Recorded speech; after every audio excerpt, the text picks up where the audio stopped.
Assalamualaikum warahmatullahi wabarakatuh. Alhamdulillahirabbil alamin wa bihi nasta'inu ala umurid dunya waddin wassalatu wassalamu ala sayyidil mursalin sayyidina Muhammadin wa ala alihi wa sahbihi ajmain. Tujuan dibuatnya video ini adalah untuk mempresentasikan hasil diskusi dari kelompok kami mengenai materi perspektif kognitif dalam proses pembelajaran. Saya Denny Purnomo. Saya Latifah Tunisa. Saya Dela Faranita. Dan berikut hasil diskusi dari kelompok kami. Dalam proses berpikir, kita mengenalnya sebagai perspektif atau proses kognitif. Nah, perspektif kognitif itu memandang proses berpikir sebagai aktivitas mental yang aktif pada diri pembelajar. Dalam proses pembelajaran, berpikir tidak sekedar menerima informasi secara pasif, namun melibatkan kegiatan mental yang aktif untuk mengolah informasi tersebut. Dengan kata lain, pembelajaran secara aktif membangun pengetahuan sendiri. Nah, tahapan-tahapan proses berpikir kognitif antara lain ialah penerimaan informasi. Nah, tahap awal diawali dengan penerimaan informasi oleh pembelajar. Informasi ini bisa didapatkan melalui guru, buku, media, dan sumber lainnya. Yang kedua adalah pengolahan informasi. Setelah informasi diterima, informasi tersebut tidak dapat disimpan begitu saja. Pembelajar akan melakukan pengolahan informasi seperti menyeleksi informasi, mengorganisasi informasi, menginterpretasi informasi. Dan yang ketiga, penyimpanan informasi.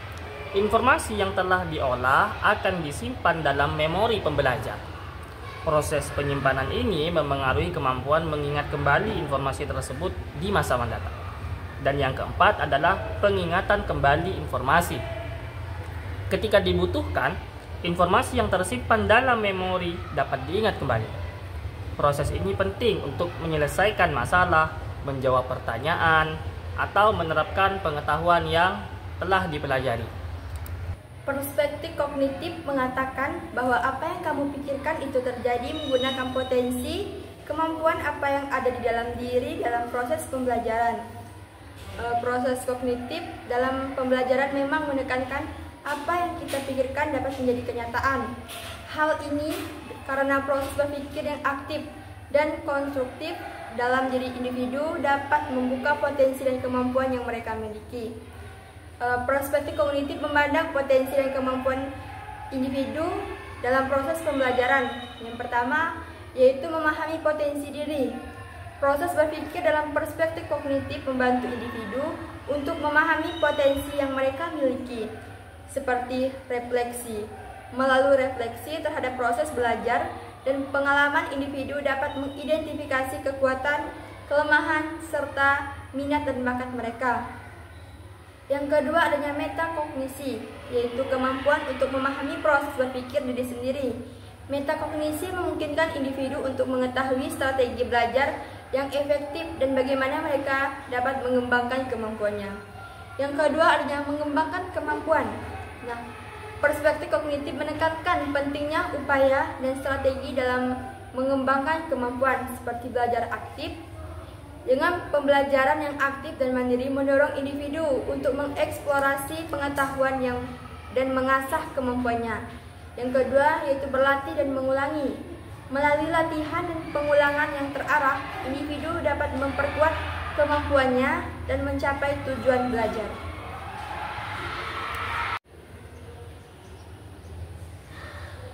Sehingga dalam proses berpikir dimulai dengan proses sensasi dan dilanjutkan dengan persepsi. Dalam proses berpikir, manusia dimulai dengan proses sensasi yang kemudian dilanjutkan dengan persepsi.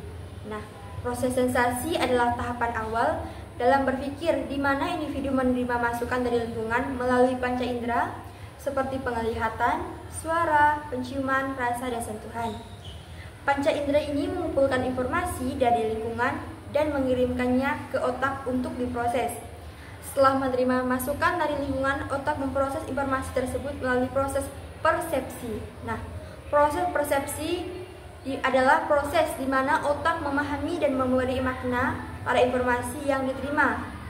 Dalam proses inilah otak menggunakan pengalaman masa lalu, pengetahuan, dan nilai-nilai untuk memahami informasi dan memberikan makna yang relevan.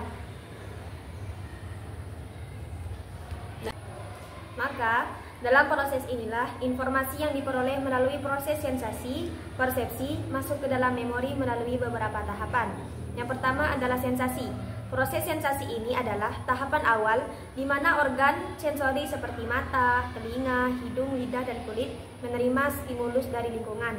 Contohnya itu adalah mata. Mata menerima cahaya, telinga menerima suara, dan hidung menerima bau. Yang kedua adalah persepsi. Setelah stimulus diterima, proses persepsi terjadi di mana otak memproses informasi yang diterima dan memberikan makna pada stimulus. Contohnya adalah mata menerima cahaya dan otak memprosesnya menjadi gambar.